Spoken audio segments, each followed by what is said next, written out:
Minister of Foreign Affairs and International Cooperation of Somalia. Bismillah ar-Rahman ar-Rahim. In the name of God, the Merciful, the Compassionate, Mr. President, Your Excellency, Mr. Ahmed Attaf, Minister of Foreign Affairs, National Community Abroad and African Efforts of Algeria, Your Excellencies, Ministers, Your Excellencies, Council Members, ladies and gentlemen, may the mercy of God be upon you. At the outset, I would like to express my deepest gratitude and appreciation to the Algerian presidency for organizing this highly important meeting. This meeting reflects our collective commitment to address the phenomenon of terrorism, which constitutes a grave threat to international peace and security, especially in our African continent. We highly value the pioneering role of Algeria and the experience of Algeria in combating terrorism. It is an example to follow to confront extremism and violence. I would also like to express my deepest gratitude and appreciation to Ms. Amina Mohammed, Deputy Secretary General of the United Nations, and Mr. Bankole Adoye and Mr. Saïd Jinnit for their valuable briefings that set the scene for our discussion today. Terrorism in Africa is not merely a security threat. It is a highly complex phenomenon that affects the stability of our countries and the future of our peoples. But our continent is not standing idly by, is not silent. Africa today has been launching pioneering initiatives, has been putting forward creative solutions, and it is time for us to tell our story, to shed the light on our successes and experiences that have demonstrated the effectiveness of African solutions throughout the continent. 20 years ago, we established the AU Counterterrorism Center. It epitomizes the African resolve to confront this phenomenon through local African solutions.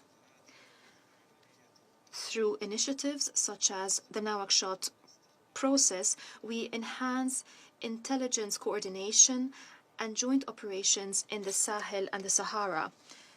The Accra initiative has become an effective platform to address organized crime and to stop the spread of terrorism in West Africa. Mr. President, I would like to share with you the experience of my country, Somalia, that is on the front line to counter terrorism in the Horn of Africa. Over the past 2 years, the Somali government, in cooperation with our regional and international allies, has been able to recover vast swathes of territories where more than 3 million people live. These territories were under the control of the terrorist Al-Shabaab group and Daesh. They are two of the most dangerous terrorist groups in Africa. We adopted comprehensive strategies based on 3 main pillars: ideological measures, military operations, and drying up the sources of terrorism financing. At the financial level, we succeeded in closing more than 500 financial accounts that were used to finance terrorist activities inside and outside the country. All illegal checkpoints have been dismantled. Those checkpoints were used by Al-Shabaab to impose illegal taxes. Those responsible for collecting funds for Al-Shabaab have been arrested.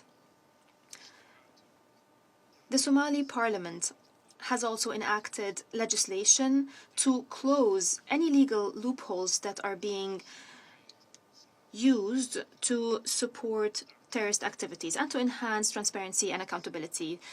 These measures reflect the commitment of the Somali government to enhancing the rule of law and degrading the financial capabilities of extremist groups. And that contributes to restoring security and stability. At the ideological level,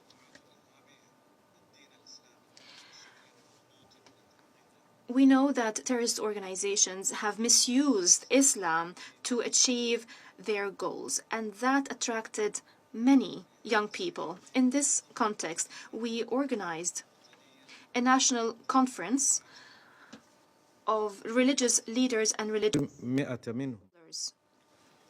It brought together 300 scholars, and that led to a consensus on a single approach that exposes extremist ideologies and refutes the erroneous allegations put forward by terrorist groups.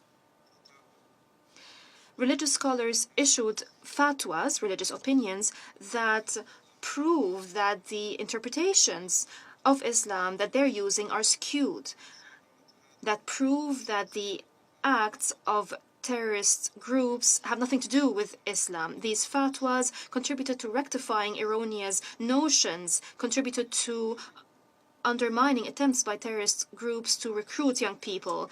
They enhanced the correct interpretation of Islam based on moderation and mercy. At the military level, our forces continue their decisive counterterrorism operations, especially against Daesh and Al-Shabaab. Our forces made tangible achievements in restoring peace, security, and stability. Over the past 2 years, Somali forces have been able to liberate around half of the territories that were under the control of Al-Shabaab, and the state sovereignty has been restored in these areas. As part of our commitment to achieve stability, our efforts have not been confined to military operations. We also focus on providing basic services to people that were living in the liberated areas, that live in liberated areas, including educational services, health services, infrastructure, to ensure return to normalcy and to enhance trust between citizens and the state institutions. Our experience proves that terrorism does not recognize any national borders, making multilateral cooperation an absolute necessity. But we cannot ignore the negative impact of foreign interferences. Those interferences aggravate existing challenges. In this context, we highly value the vital role played by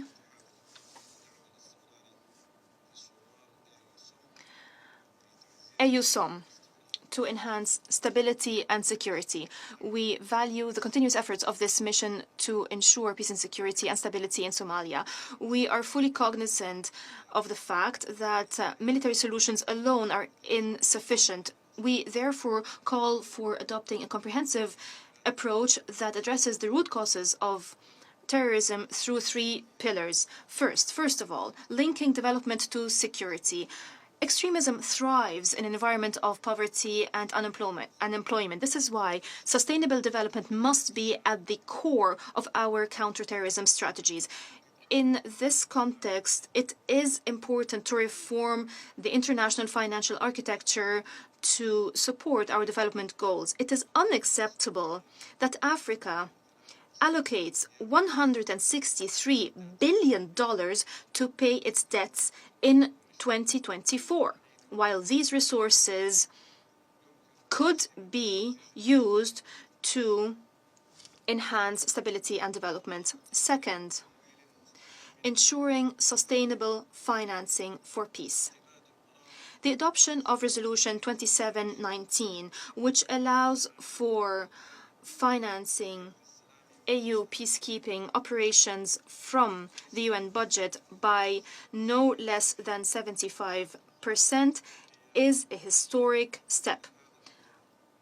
But it is important to fully implement this framework. This is the key to ensure the sustainability of African efforts to counter terrorism.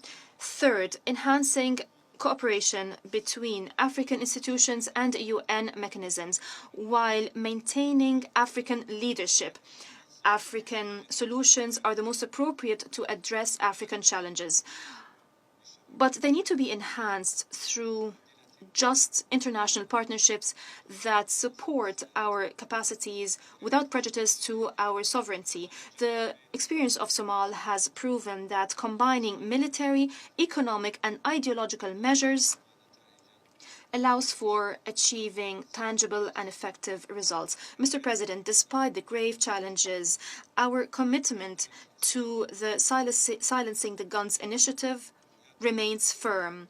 Our vision of a prosperous and secure African continent is the driving force behind our efforts. We believe that African solutions is the only way to achieve our collective security, and this is what unites us.